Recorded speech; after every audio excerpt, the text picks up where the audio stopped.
বিশাল মাঠ জুড়ে কার্পেটের মতো বিছানো হচ্ছে কালো রঙের পুরু শীট। মাটি খুঁড়ে তার উপর খুব সাবধানে এই আবরণ বিছিয়ে পুরো জায়গাকে নিশ্ছিদ্রভাবে সিল করে দেওয়া হচ্ছে। মাটির স্বাভাবিক পানি শুষে নেওয়ার ক্ষমতাকে শূন্যতে নামিয়ে আনতেই মূলত এই অভিনব কৌশল। পানি বা ক্ষতিকর রাসায়নিক চুইয়ে পড়া ঠেকাতে ব্যবহৃত শক্তিশালী এই জিওমেমব্রেন শীটগুলো তৈরি হয় হাই ডেনসিটি পলিথিন দিয়ে।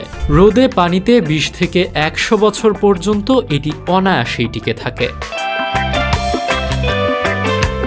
উন্নত দেশগুলোতে বড় ড্যামের পানি ধরে রাখতে কিংবা খনি ও ময়লার ভাগাড়ের বিষাক্ত তরল ঠেকাতে এটি অপরিহার্য। বাংলাদেশেও আধুনিক বটম ক্লিন পুকুরে মাছ চাষ এবং কক্সবাজারে ধবধবে সাদা লবণ উৎপাদনে এর ব্যাপক ব্যবহার চলছে।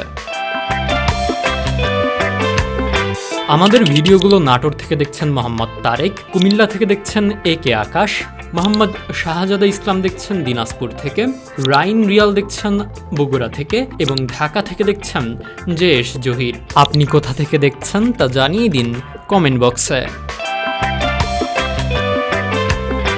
এগুলো জোড়া লাগাতে সাধারণ আঠা নয়, বরং তাপে গলিয়ে বিশেষ ওয়েল্ডিং করা হয় যেন এক ফোঁটা পানিও লিক না করে।